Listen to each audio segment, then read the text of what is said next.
If you look carefully on my brother's forehead, there is to this day a spot of graphite where I stabbed my brother with a pencil. That's right.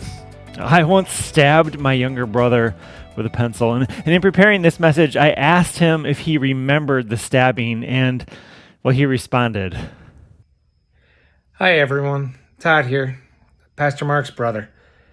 I was talking with him this week, and he asked me if I remembered the incident from when he stabbed me in the head with a pencil. I was too young to remember the actual incident, thankfully. However, it's one that will stick with me for forever, because that mark that he talks about, it's right here. Right there, little gray spot. It's not going anywhere. I've had it for the longest time, and I'll probably have it forever. Thanks, Mark. The mark that reminds my brother of Mark, it still exists to this day on his head. And my brother, he's one of my favorite human beings on the planet, and I would do anything for him. There are ways that we can bring out the best in each other, especially when we're laughing and joking, which is, well, it's usually about bathroom humor. But especially when we were younger, there are also ways that we could push each other's buttons like no one else. That's family, isn't it? As we continue today in our series, Bless This Mess, we are turning to the relationships that most often bring out the best and the worst in our humanity. That's our family. Now, family, it really has to be described broadly today, right? It's easy to think of a family as like a nuclear family, which is generally defined as two parents and children. But for the conversation that I want to have today about family, that's way too limiting. Yes, when we talk about family, that would include what we would call the nuclear family, but family also includes, well, it's the family that we grew up in, it's the family we're with right now, and I'm grateful for my parents and that they're both still with me. And I'm grateful for my brother who is willing to record videos for me as sermon illustrations. My parents and my brother, oh, they're my family. But then in addition, my wife, Jana, and my two kids, Drew and Kate, well, they are my family. And I could go on and I could include my father and mother-in-law, my sisters-in-law, my brother-in-law, my aunts and my uncles, my cousins, my grandfather, and so on. Family. There are a lot of different ways that we can define it. Now family is broad and it's widely defined. So family also includes people who are in single-parent households. It includes single people who are living alone. It includes people who are single with roommates. It includes people who are single, again, maybe through a divorce or a death. A family includes blended families with children from previous marriages and from other parents. Family is a broad and diverse term in today's world, and it includes more circumstances and more situations than I have time right now to list. So I want to define family very broadly today, and that brings up a question. Who or what do you think of when you think of family?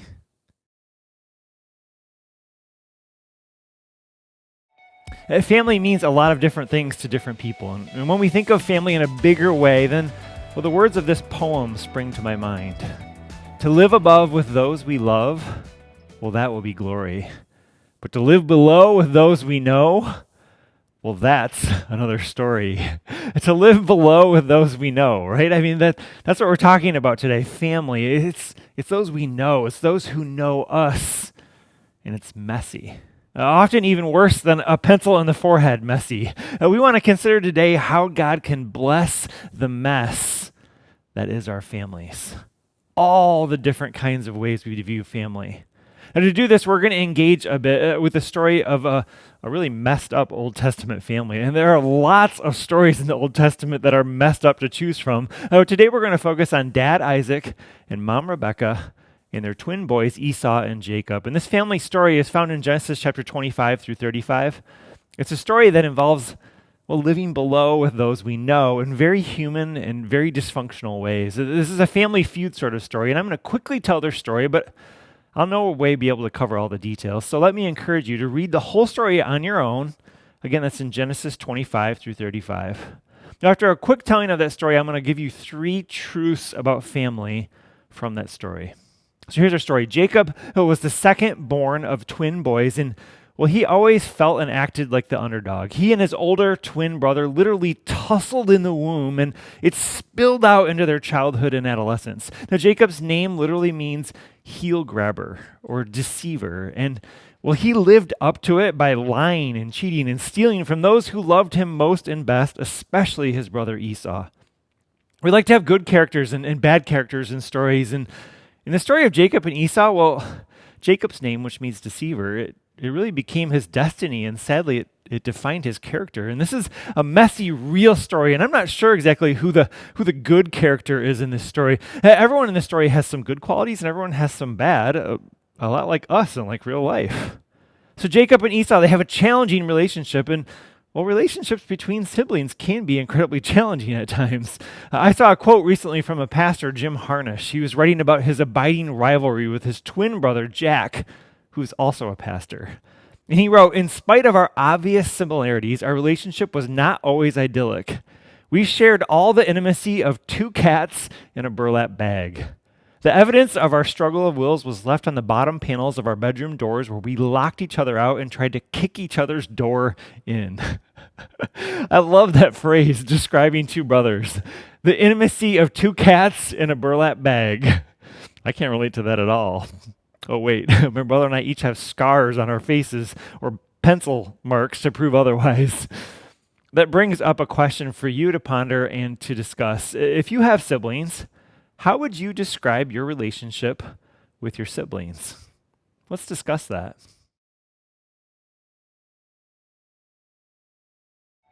So siblings can be both wonderful and they can be difficult at times. They can be a mark that leaves a mark. In our story today, Jacob was envious and angry and bitter toward his brother, and well, that was Jacob and Esau. And again, I'm going to tell you their story, and then we're going to pull three quick truths from that. So one day, after robbing Esau of his most prized possession, his father's blessing, Jacob, the deceiver, he hightails it out of town, and he moved far away to the land of his mother's brother. He left, and his older brother was fuming with anger and murmuring threats of murder. And well, there, Jacob finally meets his deceiving match. His uncle Laban was an even bigger scoundrel than Jacob. And Jacob, he ends up marrying both of Laban's daughters, Leah and Rachel. But it cost Jacob 20 years of hard labor at his father-in-law's business for him to marry those two daughters and to receive a flock of goats. After 20 years of a bitter relationship with his father-in-law Laban, frustrated Jacob made a late-night escape with his two wives, with his children, with his servants, and a whole bunch of goats. Now, where was he going? Where's Jacob heading?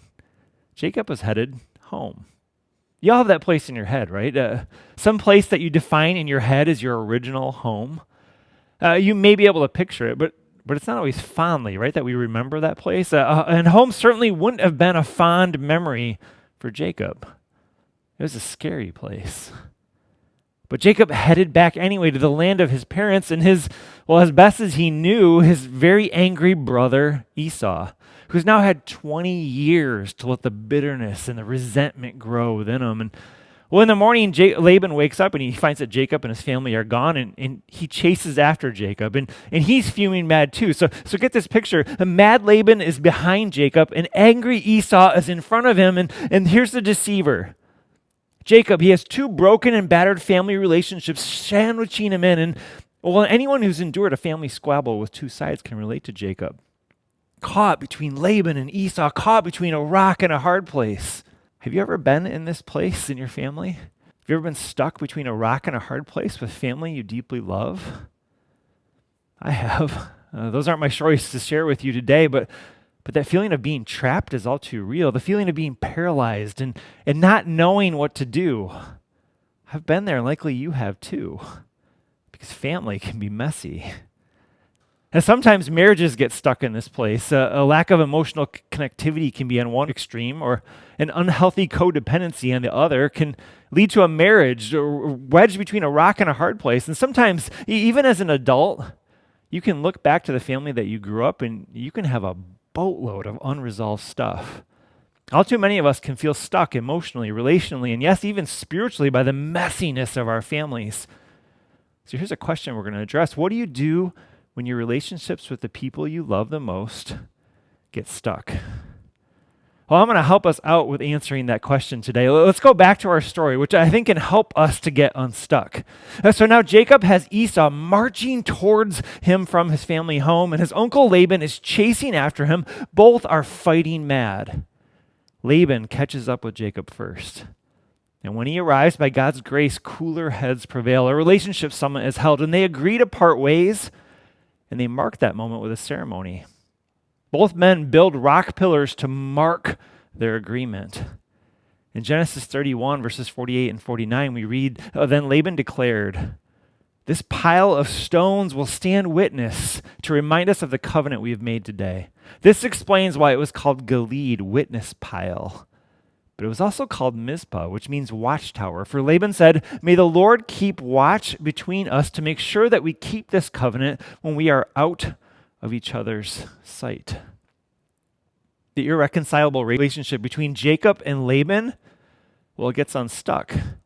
By making an agreement before God, Laban calls this agreement a covenant.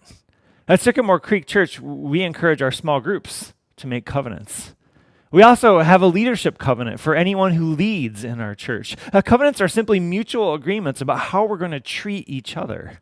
Covenants are agreements that prevent disagreements. A common example of a covenant are the vows that a couple takes on their wedding day. Spouses agree to love, honor, and cherish one another. I think of those vows and imagine with me, does a couple need those vows on their wedding day? I would argue that mostly they don't, not on the wedding day. At most weddings, couples are on their best behavior on the wedding day. They don't need their vows that day. What they need, though, is to remember to love, honor, and cherish one another 6 months later when one of them is late for dinner or the other person is leaving clothes on the bedroom floor or worse. Here's the principle for our relationships. You make a covenant before you need a covenant. You make a covenant before you need a covenant. And Jacob and Laban make a covenant, an agreement about how they're going to treat each other. And this has been called the Mizpah benediction. And when you read this benediction in its context, Laban and Jacob, who they have a lethal family relationship, they basically say to each other, "I'll stay on my side of this pile of rocks, and you stay on your side of the pile of rocks, and may God watch over both of us." This isn't a kiss and make up session. This is high-level negotiation of an irreconcilable, toxic relationship. I don't want to over-romanticize what happens between Jacob and Laban because, well, their relationship never gets completely fixed. They basically agree to disagree, and they each go on their way. Now, what about the angry brother who's in front of Jacob? The last time Jacob, again, saw his slightly older brother Esau, he was spitting mad and ready to take his head off at the shoulders. So after his ceremony with Laban, that's now behind him, Jacob has what we might call a come to Jesus meeting with God, and Jacob's transformed. You see, Jacob wrestles with God, which is, I think, something that we can all relate to doing metaphorically, but Jacob does it literally. And through that wrestling, Jacob has an amazing and transformative encounter with the God of the universe, and, well, Jacob walks away from that encounter with God with a new name, Israel, which literally means wrestles with God. Jacob has a new name, and he has a limp that reminds him of his wrestling match with God. And as a reminder, Israel is not only Jacob's new name, it's the name for God's people. Jacob is a critical part of Israel's family story. So Jacob, he was undefeated before that important wrestling match, but then again, he'd only wrestled with and deceived human beings up to that point. And that night, Jacob took his first loss. When he wrestled with God, Jacob was humbled. On that very same day, Jacob, Israel now, is a changed and a more humble man, and he meets up with his brother Esau, the one he had deceived and hurt so badly 20 years earlier, and they're reconciled. Grace, mercy, and forgiveness is extended and received. And we don't know if everything was perfect. They were human beings like you and me after all, but Jacob, now Israel, the man formerly known as the deceiver, tells his brother tenderly and genuinely, "For to see your face is like seeing the face of God, now that you have received me favorably." So the summary here is that one relationship, the relationship between Jacob and Esau, has healing. And the other, between Jacob and Laban, does not. I think of it like this. When they have a family gathering, the seat for Laban around the dinner table remains empty, while the seat for Esau has a chance of being filled. So what do we learn from this story about our seemingly messy, irreconcilable, toxic family relationships? We learn this important truth. that God wants to heal our family relationships. God doesn't intend harm or messiness or hurt or pain through our families. And so I'm going to pull out 3 relational truths that are true today for followers of Jesus about family relationships. We'll use this messy Old Testament story of Jacob and Esau to spring us into the New Testament and to find some underlying principles that can be applied to our families and to our relationships. We're going to talk about a no and a yes and a maybe for healing and blessing our families. Let's start with a no. My messed up family can be healed and blessed by saying no to revenge. If family relationships don't automatically become toxic and unhealthy. Usually we're pushed there by some kind of trauma or injury, by adultery or gossip or theft or lying or accusations or physical or sexual or emotional abuse. And all these kinds of awful things happen that put our family relationships into that category of messy, irreconcilable, and toxic. We see some of this stuff in Jacob's story and throughout many other Bible stories. And people respond differently to these kinds of trauma. Some people experience this kind of trauma and they become codependent. They never self-differentiate from the trauma and they live in this land of let's pretend, and they suffer themselves because of it. And some of us today have toxic relationships that we are unhealthfully engaged in, and toxic relationships are often a response to family trauma in our background. Now, another reaction is what I call the hit back reflex. You hurt me, and so I'm going to hurt you. And it seems natural to hit back, but it's also unhealthy. What we often forget is that no amount of pain inflicted on another person actually soothes our own pain. In our story today, by God's grace, Jacob and Laban had enough sensibilities to know that getting even would not make things better. They stopped the cycle of deceiving and retribution. Their covenant was a building exercise that is the right thing to do given the toxic nature of their relationship. Sometimes you just have to agree to disagree. Now, in the New Testament, Paul teaches that followers of Jesus, through the power of the Holy Spirit and the gift of Christian community, can resist that hit back reflex. This is choosing not to escalate conflict. Look at how Paul writes about this in his letter to the church in Rome. Dear friends, never take revenge. Leave that to the righteous anger of God. For the scriptures say, I will take revenge, I will pay them back, says the Lord. Who's the only one able to take revenge? It's God. The wise, growing follower of Jesus leaves revenge to God, for God alone is holy enough to make all things right. Now, the first way to heal our messed up family relationships is to say no to revenge. And that leads us to a yes. My messed up family can be healed and blessed by saying yes to reconciliation. Now, by reconciliation, what I mean is extending forgiveness. That's work that starts internally with us. There's been a progression in this series where we started with Easter and the peace of Jesus, and that led us to last week and allowing Jesus' peace to transform us. We said last week that relationship work, well, it starts with ourselves. And that progression continues today. Reconciliation for Jacob and Esau, it started with Jacob wrestling with God. Jacob approached reconciliation with Esau, a changed and humbled person. And here's how Paul teaches followers of Jesus about reconciliation. He says, do all that you can to live in peace with everyone. Paul admonishes followers of Jesus to do our best, to do all we can, to reconcile with those who they were in conflict with. While that's what Paul wrote, let me also remind you that, you can only do what you can do, right? And nothing more. And, this is where this family stuff gets tricky. What doing all I can means is that I take ownership. And I do the work of forgiving someone else, regardless of whether or not they reciprocate. And if you've ever been in recovery, you learn that my job is to keep my side of the street clean. And when we genuinely forgive those who have hurt us, we evict them from renting space in our brain and in our heart because, they've not been paying rent anyhow. And sometimes this forgiveness is done face to face. Sometimes forgiveness is extended both ways. And sometimes the relationship forges ahead, but see, at other times, forgiveness isn't possible face-to-face. Sometimes forgiveness is not reciprocated. Sometimes the relationship is just too toxic or the other person isn't living anymore. They might be dead. Regardless of what the other person does or does not do, we have the capacity as a forgiven follower of Jesus to release that person from our inner jail, to release them from unforgiveness, and to thereby release ourselves from bitterness and resentment. Now, forgiveness is what it appears that Jacob and Esau, who had been stuck in this family feud for 20 years, did with each other. Esau forgave Jacob for stealing his father's blessing. He refused to let unforgiveness trap him anymore. And, well, Jacob was sorry and contrite, and he sought forgiveness. And as a result, these twins were freed together.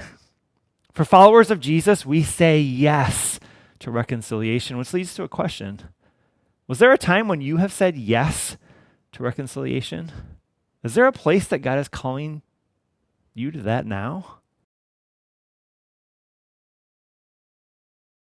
I hope and pray that you've been able to forgive the ways you've been hurt. And may God's Spirit work in you and move you toward a continued willingness to forgive. That's a yes. We've covered a no. And we've covered a yes. Well, let's talk about the maybe. My messed up family can be healed and blessed by saying maybe to restoration. Now, by restoration, I mean that things go back to normal, whatever normal looks like. Restoration is a reset of the relationship. And using the Jacob-Laban relationship as an example, this wasn't possible. They didn't want to go back to normal. But while in the Jacob-Esau relationship, it was possible to have normal. And we don't know if full restoration happened between Jacob and Esau, but it's certainly possible. I stuck a pencil on my brother's head, and we've moved from reconciliation to restoration into laughing about that story today. Restoration is tricky, and restoration in relationships is always a maybe.